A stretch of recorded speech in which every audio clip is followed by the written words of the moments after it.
welcome back to the No Haters Club podcast. I am your host, Claudia Campbell. If you don't know about me, I feel like I am a very driven golden retriever personality. Really like talking about Jesus, really like having deep conversations, like just really like getting into those topics. I got started doing this podcast. God gave me a platform and he said, "You have a voice. I want you to speak to these people." And so I said, "Yes, sir." And I love talking. I love talking to you guys. I really look forward to this podcast. Today has gone really good for me. It's so crazy to me how putting on an outfit can just like change your whole mood for the day, because I put this on and I don't know if y'all can see, but like got on the Jordans, I got this Amazon package in yesterday, and so I put on the whole like outfit, got this bodysuit, this jumper on, and I just feel like a whole new person. That and my Celsius somewhere over here. Here it is. And I feel so good. So I've been getting so much work done for my podcast people. A little secret we have between us, because I haven't announced it, but I guess I'm going to announce it right now on the podcast. So the podcast people know this, but everybody else won't. I am going to Africa. Man, by the time this comes out, I'll be going to Africa in like 2 days after this podcast comes out. Cannot believe I'm saying that. So I've had so much work, so much content to film before Africa. Cannot wait to tell you guys more about that. I'm really just going to like go preach the gospel and talk to some kids, just preach about Jesus. So I'm really excited for that. I'm going to be doing some lessons on identity in Christ. I love that subject. So just being able to go to Africa and talk about that like is so close to my heart, and it's just wild. And I just have to say, like, it's crazy what happens when you just like take the next step in the right direction, and having God open doors for you is just better than any doors you could open for yourself. But anyway, yeah, that's kind of how my day's going. I hope you guys are having a great day. I wish I could have had a podcast last week, but I was at camp helping a bunch of little kids, and by the time I came back, like, there was no way. Life got swept up. But I do this podcast every single Tuesday.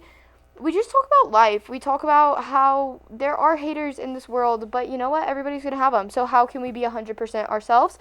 And today, and I always like loop in scripture. I loop in Jesus. Today, we're going to be talking about a little bit more of a heavy topic today.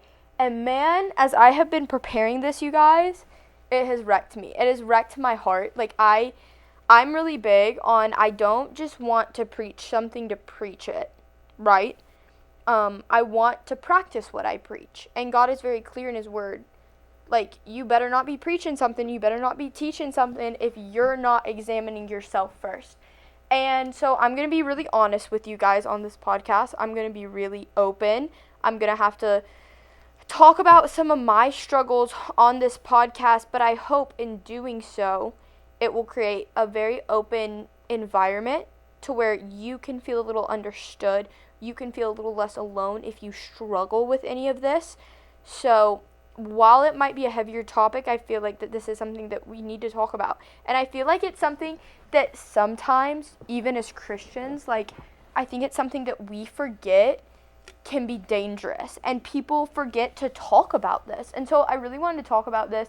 I feel like it's something especially everybody struggles with, but like especially young people, and especially like guys struggle with this too in different ways. But I know my girls out there listening to this podcast, you will definitely understand this. By this point, you've probably already seen the title. But whether you're a guy or girl, like, this podcast is totally for you. We're going to be talking about fantasies today. And whenever I'm talking about fantasies, there are multiple different fantasies you can be thinking of. I think people fantasize different things.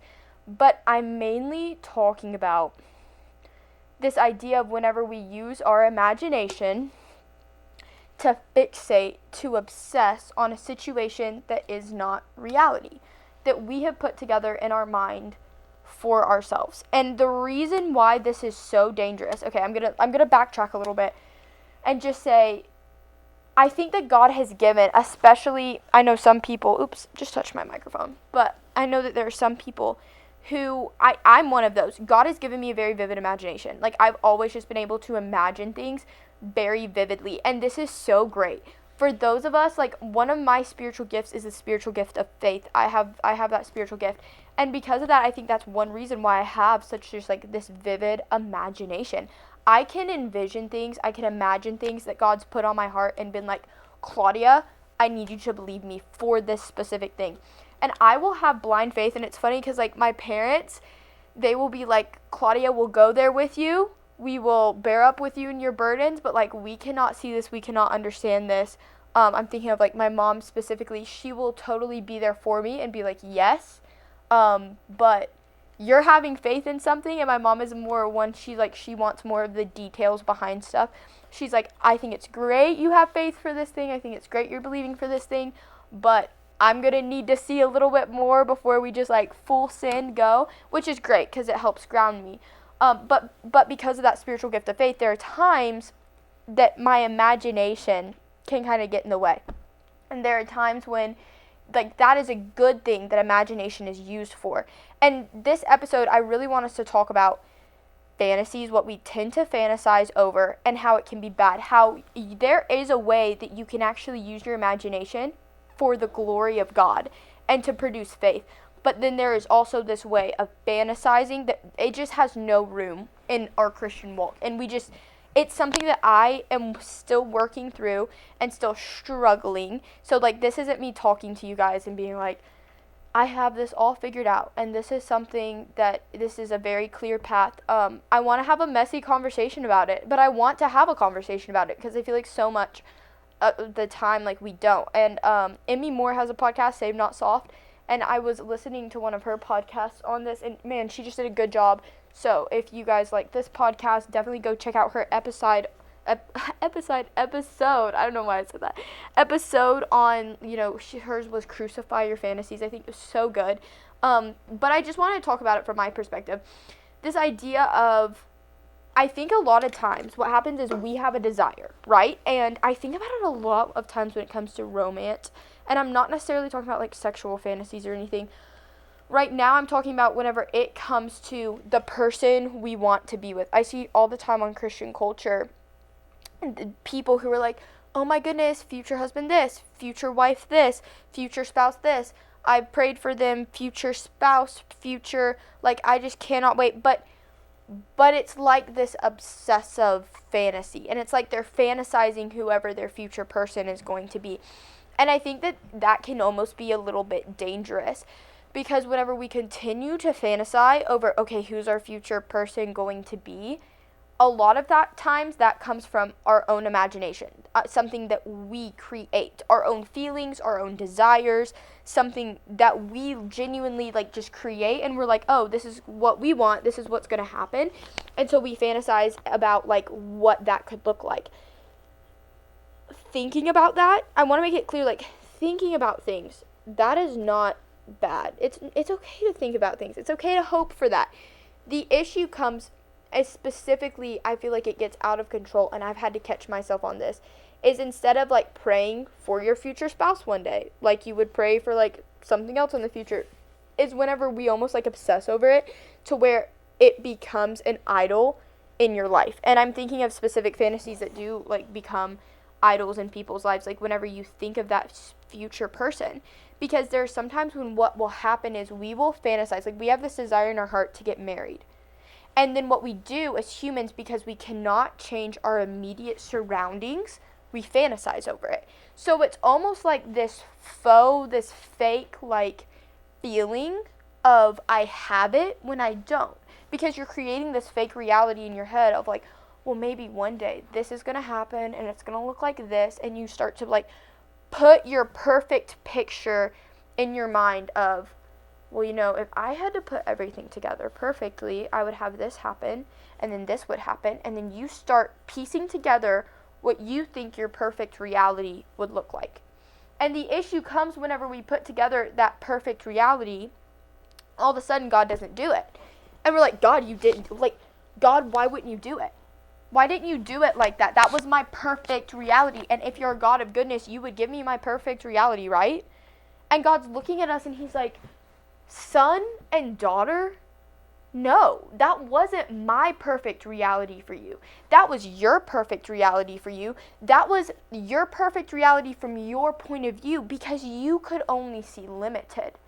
And what happens is we build up these expectations whenever it comes to these fantasies of what our life could look like, what the end goal is. We build up these fantasies to the point where when God doesn't do them, our expectations get hurt and we get our feelings hurt by God.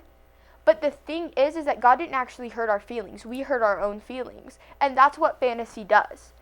Fantasy will build up a picture in your mind of something to be perfect. It will build up a promise in here in your brain that God owes you something. It will build up this idea that God owes you that reality and that if he doesn't give it to you, then somehow he's not good. But that's not God. God never promised that. He promises something different. He says, listen, I have a plan for you. And I'm going to give you my good thing, mine, and my plan for your life. And my plan might be different. And I kind of think of it this way. If you think about it, if you think of all of the picture pieces, the puzzle pieces, and say you're given a puzzle box, but somebody only gives you half of the pieces, then you're going to start putting together this puzzle and there are going to be holes missing, right? And you're going to look in here and be like, man, why is this hole here? Okay, what I'm going to do is I'm just going to take one of these pieces and I know that this piece doesn't fit here, but I'm going to like cut it and make it try to fit in this hole, even though it's not designed to look there. And by the time you're done, your puzzle piece is not going to look right. It's not going to fit into place. It doesn't make sense. But what did you do? You made your picture based on the pieces you had. And it looked okay, but it wasn't the full picture. It wasn't what it was designed to be. And I think sometimes we do that with our reality. God has like all of the puzzle pieces. He sees all of it from like a bird's eye view, right? And he sees everything. And he's not having to like cut and make sure and like fit a piece somewhere that doesn't belong there because he has all the pieces. Maybe he just hasn't given you that next puzzle piece. Maybe you just can't see it yet. So whatever, you have to remember that whenever too, when you're putting your fantasy together, you only can see limited things. And my dad said something one time. I'm going to pull it up because I want to read it off just like perfectly. And I remember writing this in my notes app because I was like, dang, that is so good. And it was talking about specifically confusion and like whenever it comes from us looking at life from our point of view. Let me see. He said, God's wisdom is still wisdom. Sometimes it plays out in ways that confuses us. And man, I just think that is so good. Because I was thinking about this the other day. I was talking to one of my friends, and I was calling her, and we were just talking about how God had kind of started putting those final pieces of the puzzle in her life in certain situations. And she was like, looking back, I was so confused as to why this didn't work out. Like, I thought it was a good thing, and I was confused why it didn't work out. Well, now I understand because God had this thing for me. But at the time in my life, I thought that this good thing was God's plan, and it didn't work out, and it confused me. And I remember I told her, I said, see, and that's the thing, it confused you, but it's not because God is a God of confusion. It's because that from God's perspective, his heavenly perspective, he sees things that we don't see. And so whenever he looks at why that didn't work out, he's not confused by it. He's like, yeah, that makes total sense because I have this plan in the future. But we are limited to only looking at past and present. God can see past, present, and future. So like there's this huge puzzle piece we can't see that God can see. And so I go on that rabbit trail just to say, your fantasies, whatever you're thinking of right now in your life, that you're like, this is the perfect version of my life. Maybe it's a career, maybe it's a relationship, maybe it's friendships, maybe it's how you just expect your life to be in one way or another. That is based on your present and your past. But there are so many puzzle pieces that you don't know because you have no clue what God's about to do in your life. Whenever I think of desires, whenever I think of fantasies, I a lot of times think of, I believe that there are times that God gives us specific desires in our hearts for a reason. And I know there have been times in my life where he's given me a specific desire and he's been like, hey, Claudia, pay attention to this desire. And I'm going to do another podcast that'll come out in a few weeks on just finding your purpose in life. But I think that there are times he goes, hey, I want you to pay attention. This is a desire I've given you, and I'm going to follow it through. For me, it's been like a future spouse. Like, I truly believe that God has given me a desire to have a future spouse because I believe he's going to provide it. Like, for me, it hasn't been a thing of, are you idolizing this future relationship because, like, yes, I have to make sure I'm not idolizing, like, wanting a future spouse. But what I'm saying is, I know that there are some people who are like, oh, well, maybe God's calling me to be single, and I just never thought about it.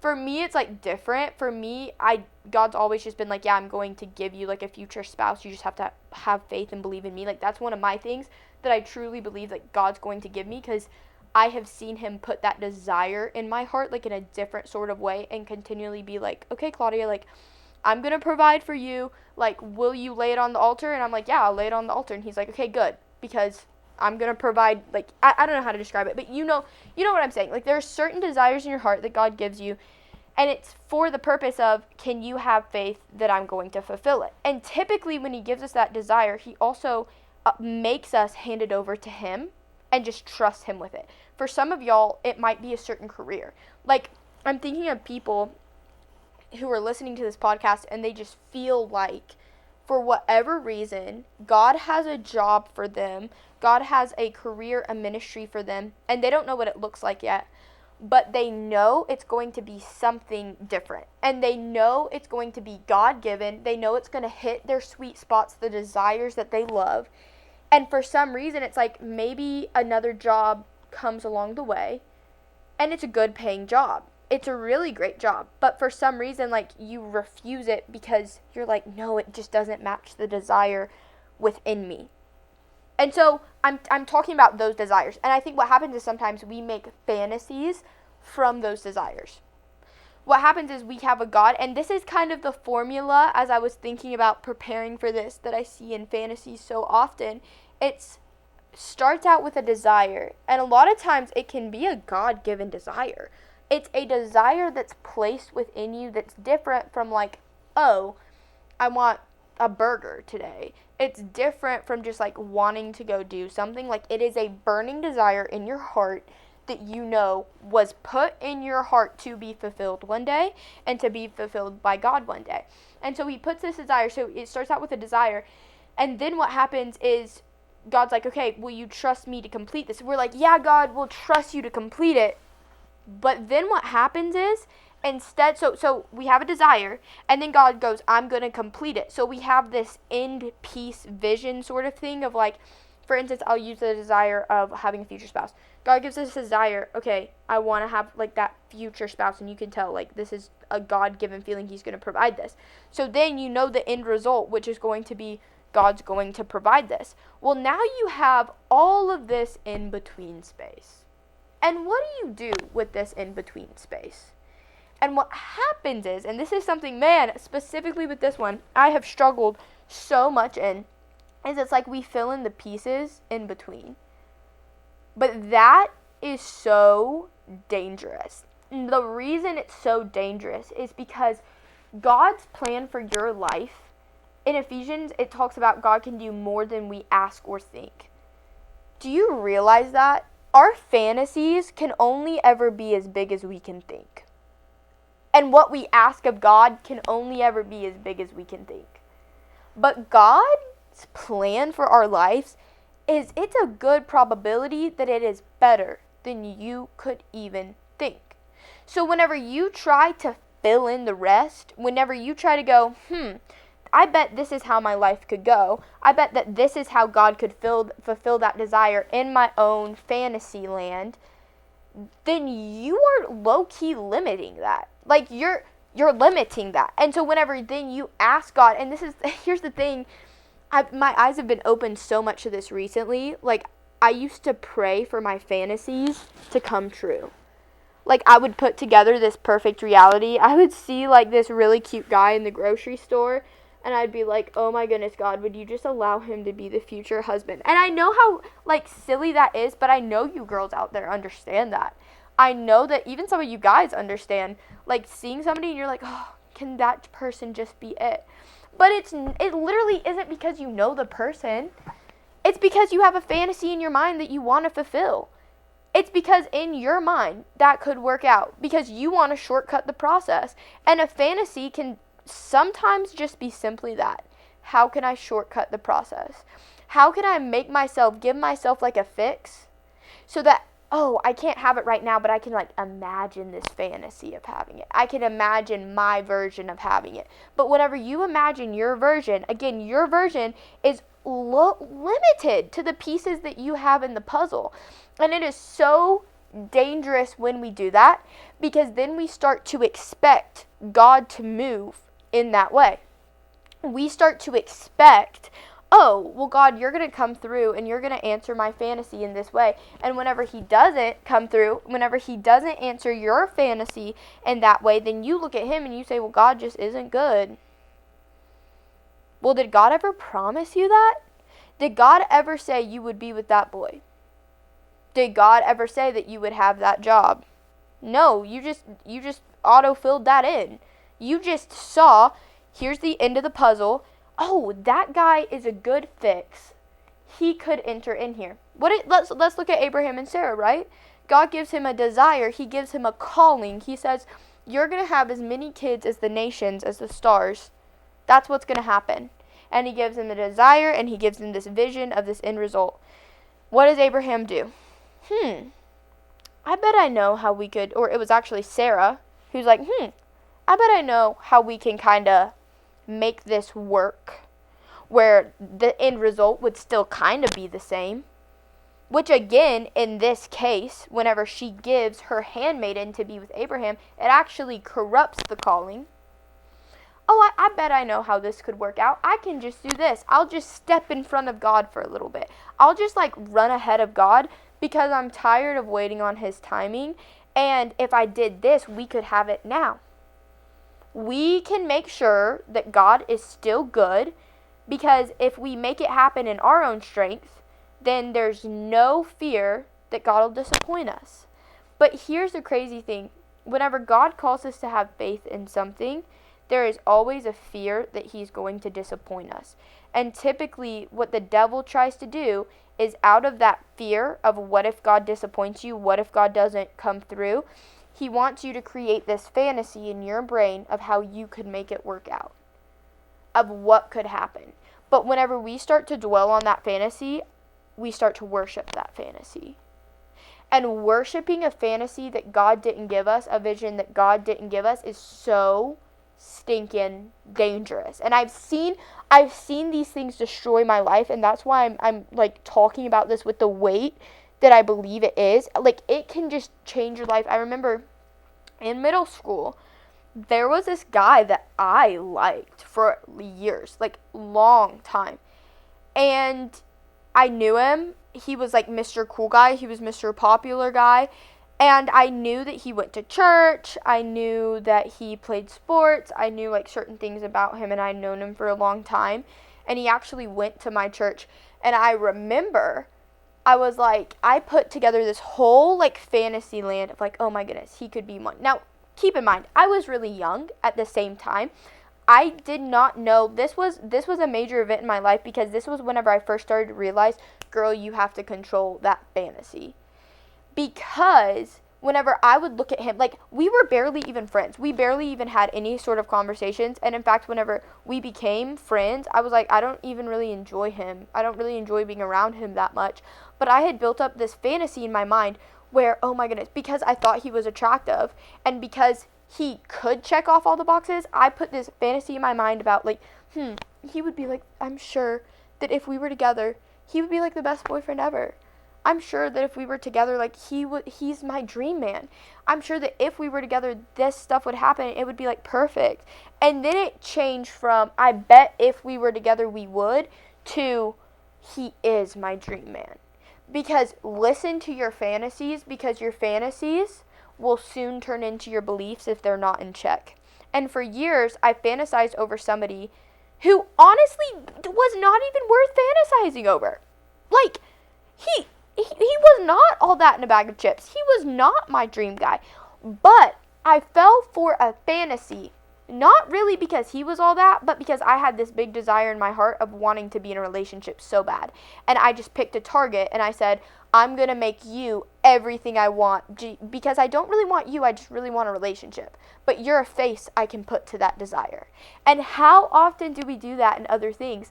We know that God has called us to a higher level of a job or a career. He wants us to do ministry somewhere. He wants us to specifically do what He's designed us to do. But He hasn't revealed to us that career opportunity, that job opportunity, whatever you're thinking of, that ministry opportunity. So another job reaches out and they offer us something and we go, oh, we'll fill in the gaps with that. Because, I mean, it's good paying and I could do that and it could be what God wants me to do.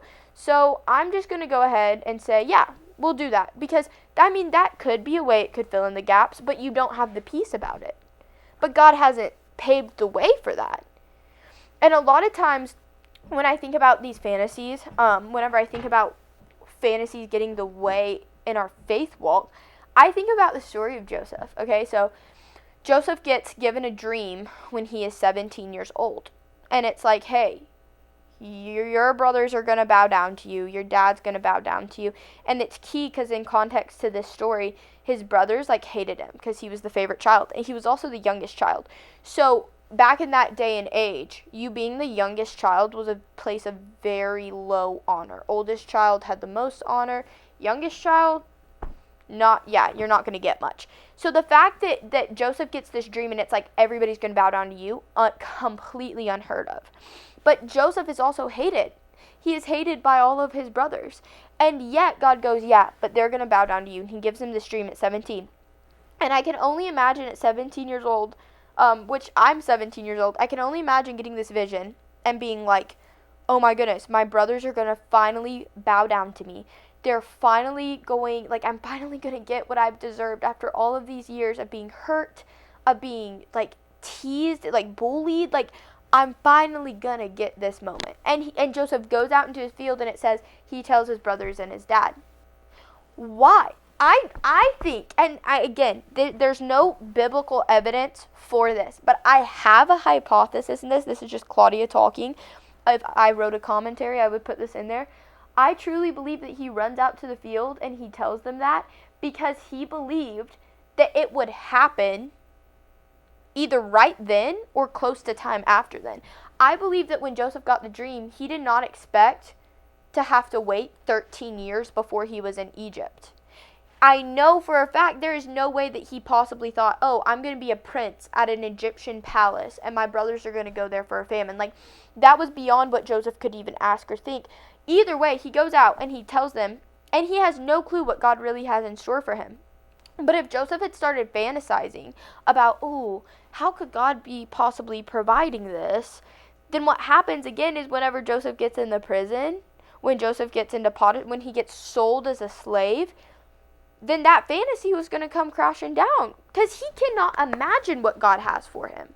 But whenever he truly just decides, okay, here's a desire I have, instead of fantasizing about it, I'm going to completely give it to Christ. Here's the awesome thing about faith, is that it does not have to be changed by our scenarios.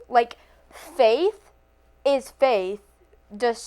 Faith is seeing a vision despite the situation you're in. So whenever fantasy hurts us, because whenever we're in a situation that doesn't line up with the vision God's given us, fantasy goes, oh, look at all these expectations that didn't work out. Look at all these ways that God didn't come through for you. Because if He had only measured up to your fantasy, then He would be good. But faith goes, no, I'm in this situation, and it just means God's working. Faith is different. Faith is a response in spite of your situation. And so is fantasy, but they communicate two different things. And that's why I truly believe that Satan wants us to live in fantasy. He wants us to live in this immediate gratification of, oh, I want you to imagine what your perfect thing would be. And I want you to fantasize immediately over people, over things. I want you to look at something that maybe isn't even good. And I want you to use your imagination and think of how good it would be. Because what that leads to is it leads to lust, it leads to jealousy, it leads to envy. Whenever I look at something that somebody else has, whenever I look at somebody or something, and I start to fantasize, oh, what could we be? It leads to lust, and it leads to jealousy, and it leads to envy. And the reason why I keep repeating these things is, yeah, those are really ugly things, aren't they? But that is what it leads to. Fantasy is only going to hurt you. It hurts your heart. And I have found all the times in my life, like I'm thinking specifically, and I keep coming back to this example because I feel like this is one of the things that people fantasize the most about is just relationships, about people. People typically, whenever they start to have the people I've heard of who have like these sexual fantasies, it does not just start one day when they wake up and they start having like a sexual fantasy about something. Like that does not, no. What happens is it's a seed that's planted, like a sin's planted. And what happens is it's continually being watered, it turns into obsession, and then here we are. It turns into oh my goodness, I'm just gonna like, can you imagine if we were dating? Can you imagine if we were together? And then like it waters, and then all of a sudden it's like, I mean, I bet it would be really cool if we were together right now. And then like it's a continually yeses and yeses and yeses and yeses that leads to something more. And I know like I haven't personally struggled with that to that degree, but I know people who have. And it's just little yeses. I know that in my mind, whenever it comes to like emotionally obsessing over somebody, I've been there in my thought process before where I'm just like so wrapped up. I literally end up breaking my own heart. And I remember I would used to get mad at God, and I'd be like, God, you hurt my feelings so much. You literally broke my heart because you took this person away from me. And God's like, you didn't even know them. You broke your own heart because you used that fantasy. Like that, you're here, you're heartbroken, you're sad, but why are you sad? Because you didn't protect your heart, because you allowed fantasy to be in there. I didn't give you that fantasy though. You did.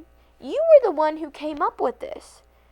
And here's how I see the obsession grow.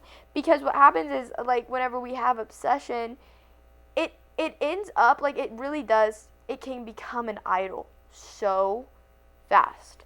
It can become the reason you wake up in the morning whenever you're obsessing over something that you really want. And again, I'm just going to use, like, relationships. But or even like a career, whatever it is, when you're obsessing over that fantasy, that thing that you want, then you're waking up in the morning and you're like, oh my goodness, like that could happen today. And it's like a continual, it's almost like this emotional fix, because you want to feel like something could happen. You want to have hope. And instead of having hope in God, you're having hope in your fantasy.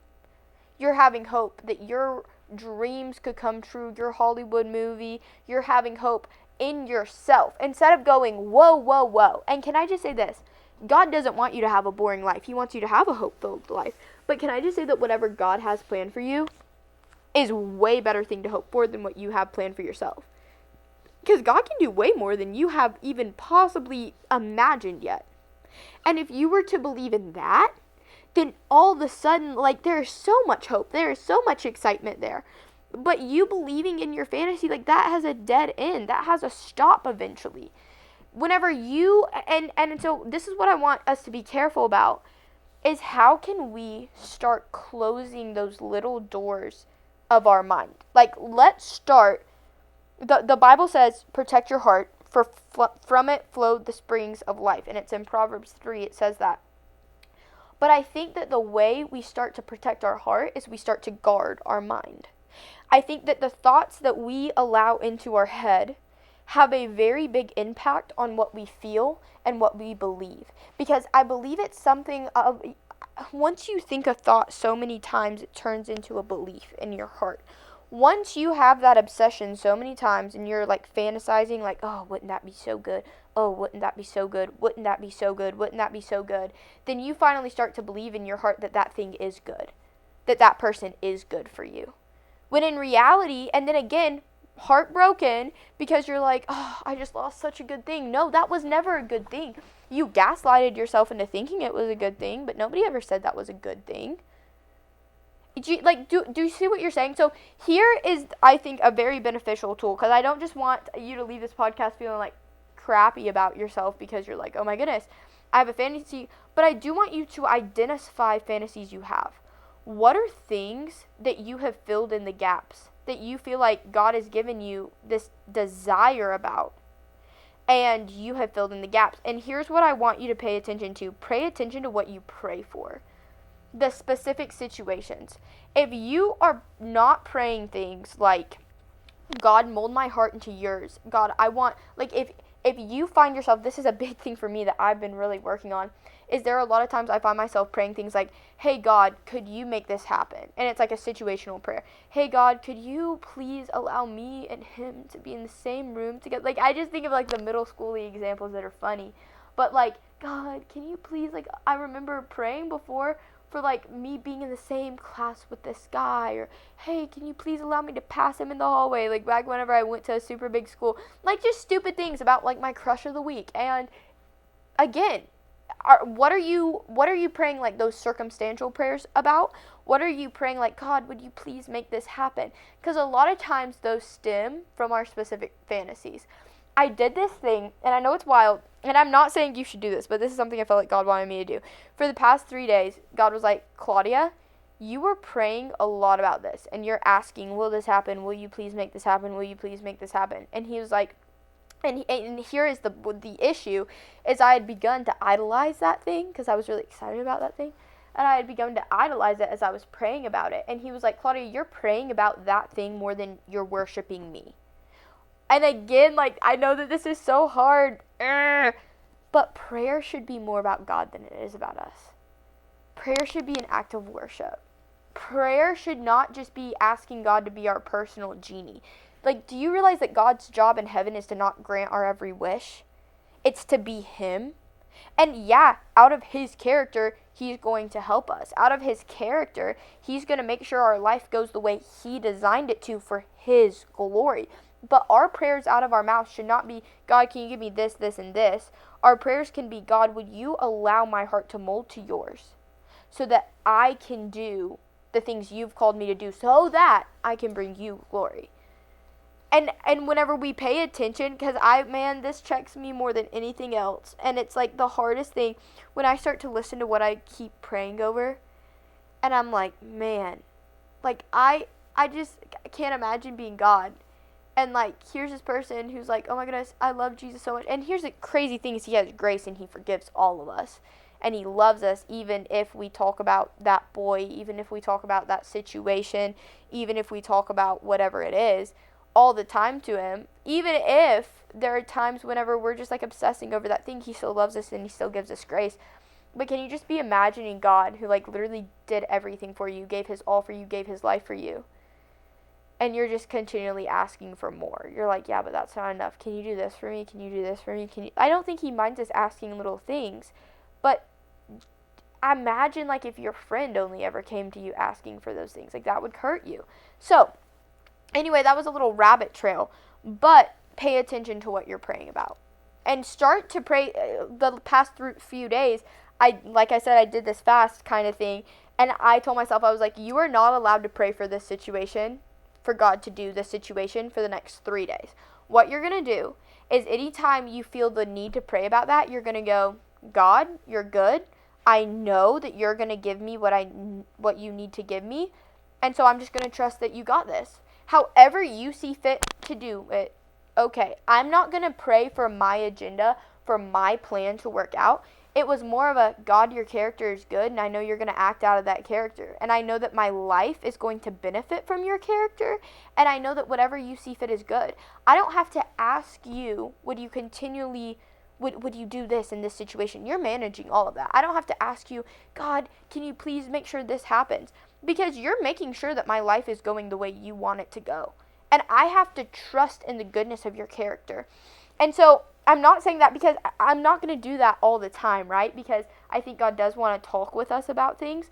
But I needed to do that for a few 3 days. And what it taught me, honestly, was so much. It taught me, like, you can just have peace knowing that God is for you and he's not against you. You can have peace knowing God is good. You can have peace knowing that God's character does not need our agenda added to it for him to work in our lives. Like, he's working whether I'm praying for that or not. And I'm still going to continue because I believe God wants us to pray for things. So I'm going to do that. But I needed to take that break for a time to just remind myself, prayer is not about me. My life is not about me, and I don't need to pray for God to bless my fantasies that he didn't give me. I need to pray, would you help me have faith in this? Would you help me to believe you're going to do this even when my circumstances don't add up? So that's the first thing, is identify your fantasies. What are you thinking about constantly? What do you think about whenever you wake up, when you go to bed? What is it that you're praying about? And then the way that I have found this rule, I think single-handedly changed my life when it came to obsession and fantasizing. And that is the 24-hour rule. If you follow me on Instagram or TikTok, you've probably heard me talk about this because I love this little tip of advice. Whatever interaction, and this specifically, I know that I've talked a lot of this episodes about like relationships and stuff, and I know you're probably like, oh my goodness, she's boy crazy. I have been boy crazy in the past. I will own up to that completely. But I keep using this example just because I feel like that's where a lot of people most of the time have like delusions about. And even this whole like TikTok idea of like a delusion ship, like, oh my goodness, I'm so delulu. And don't get me wrong, being delusional can be a good thing. Like, it can be a really good thing, but it can also be a really bad thing. Being fantasizing over things you shouldn't be can be a really bad thing. So, but I am talking about relationships because this piece of advice really did help my life, and I think that there are people out there who struggle because they get delusional about things, they get their hopes up, and they're really big feelers, so they do that often. Because I think in a lot of ways too, and I'll have to say this, like, I feel like fantasies happen to a lot of big feelers out there. A lot of you guys with big hearts, I feel you. I get you because you want to have that. You're looking for that emotional connection with people, and when you don't have it yet, it makes you sad. And you're like, I know I'm going to have it one day, but I don't have it right now. What's wrong with me? Can I just say, nothing is wrong with you. But I think sometimes those big feelers will create this fantasy so that they can feel like, oh, well, I could be loved one day, I could be wanted one day, but then again, the expectations crash and burn. They get hurt in the process. And this is something that really helped me whenever I was struggling with obsessing, the 24-hour rule. And it was literally this, like, say you have a crush on somebody, say there's, like, somebody who you're a little delulu about, or you just are like, oh my goodness, I can imagine my life with them, whatever it is. You can think about any interaction you had with them for 24 hours, up to 24 hours after it happened, but at the 24-hour cap, you're going to store it in your little filing system, and you're not going to think about it, you're not going to talk about it. You know it happens, like, it's a memory, but you cannot continually keep playing an interaction over and over that happened a month ago. Like that, like, no, that's gonna hurt your heart. That's gonna end up making you obsess over it more. If you're also, like, really hardcore, like, you're seeing this obsession has turned into, like, a legit obsession, and it's becoming a problem, and it's holding you back from things in life, it started to dictate, like, oh, I'm gonna do this. Like, that's another thing, is, like, you know a fantasy is bad. Y'all, you know what I mean. Whenever an obsession is bad, whenever you start to make decisions based on it. Like, oh, I'm going to do this at this time, so maybe I can run into them. I'm going to do this instead of this. But it's not really because that's what you need to do or because you thought it through completely, but it's because you are feeding into that fantasy. Like, y'all see what I'm saying? Like, whenever, like, even a silly thing like, oh my goodness, I want to be a princess and marry a prince. If that was a real obsession of mine, like, that was getting really bad, I decided to just spend all my money to fly to Europe so maybe I could meet a prince. Like, I would say that's how you know. Yeah, that's definitely more of an obsession because you're starting to make decisions based on it. Oh, I'm going to walk this path in the hallway so maybe I can bump into him. You see what I'm saying? And this is all, you're probably like, how is she reading my mind right now? How does she know that I do this stuff? Takes one to know one. Because I've done these things before. I've done a lot of things that I really hate to admit, but I have done them before. And it only led to heartbreak. It only led to me not enjoying my life because I was chained to that obsession. I was chained to that fantasy. But anyway, back to the 24-hour rule. You can think about it up to 24 hours. After that 24 hours, no, don't do it. And then the other thing is, stop egging it on with your friends. The amount of times I've had other friends, and again, it can be fun until it's not, until it turns into a legit full-on fantasy obsession. It's like, it'll be fine, it'll be up here, it'll be in your brain, but then you'll start talking about it, and you'll talk about it with a friend, and then a friend will be like, oh my goodness, but he basically likes you. Like, we've all seen the TikToks of, like, people feeding each other's delusions, and sometimes, like, it's a funny, like, cute thing, but whenever you're really struggling with something like that, you need to start taking measures. Like, if you're really seeing yourself, like, oh my goodness, I'm going down a rabbit hole where I'm obsessing over this person, over this thing, over this career opportunity, like, it could literally be everything. I don't know what other people are obsessing over in this podcast, but you have that thing in your mind. Stop talking to your friends about it. Like, take a month and just do a little challenge and see if you can stop talking to your friends about it. I have found that does so much for you. It does so much for your mental health, and I promise you, like, you might be mad at me now because you're like, it makes life more fun. It does. And I think that I am a believer too. You can have, like, little delusions that make life fun. Like, I'm a little delusional about, like, oh my goodness, my life is a movie. But there's difference from, like, delusion to fantasy to, like, obsession. And you have to be careful with the little fun delusions that you enjoy, because those can be seeds that can grow into, like, huge obsessions. And so you have to learn, how do I manage, like, you do not want to be caught with a fantasy that ends up changing your life and makes you stuck here mentally, and it ends up hurting your heart because you took it way too far. And I know, like, again, like I said, some of this might not sound fun, but as I have battled through, like, struggling, filling in the gaps that God has for me, as I've struggled through, like, fantasizing over, oh my goodness, what could it be? I have found whenever I truly just trust God and live in the peace and the hope that He has it figured out, and I don't have to take responsibility for that, I'm so much more of a happy person. I live free. I'm so much more of myself. My mental health is better. Because what would happen is I'd live on this emotional high of a fantasy of, like, a hallway crush, and then it would crash and burn because it was literally just a fantasy. I would feel sad for several days. I'd feel like a horrible person, and then I'd go back up again, and it would just keep doing this thing until finally I'd hit, like, a low, and I'd be like, well, this is never gonna happen, and I would have no hope. And the reason I would feel like I had no hope is because my hope wasn't really in God, and that God would work in that situation. My hope was in my fantasy, and my fantasy would fail every single time. And I think that's what I want to talk with you about today, and that's what I want to leave it with is, if you continue living in a fantasy world about a fantasy that you're continually egging on in your brain of, like, oh, it's going to happen this way and this way and this way, and you start to trust it instead of God, then you're trusting an idol in your life instead of God, and that can be extremely unhealthy. So anyway, that's pretty much all I wanted to say on that. I really hope you guys enjoy this podcast. I know I'm ending it off. It's like a low-key, a lot deeper of one, but I think it's one that's going to help a lot of people. So please share this podcast with some of your friends, with some people who you know, like, maybe, oh my goodness, this is something that hits home. Share it with people. If you listen to this podcast or watch this podcast, screenshot it, post it on your story, and tag the No Haters Club podcast. Tag my personal, Claudia Campbell, with 5 L's. My last name really isn't spelled with 5 L's, but Claudia Campbell, like my actual name, the handle was already taken by somebody. I don't know. But anyway, follow me on YouTube, follow me on Instagram, follow me on TikTok, follow the No Haters Club on those as well. They will be in the show notes.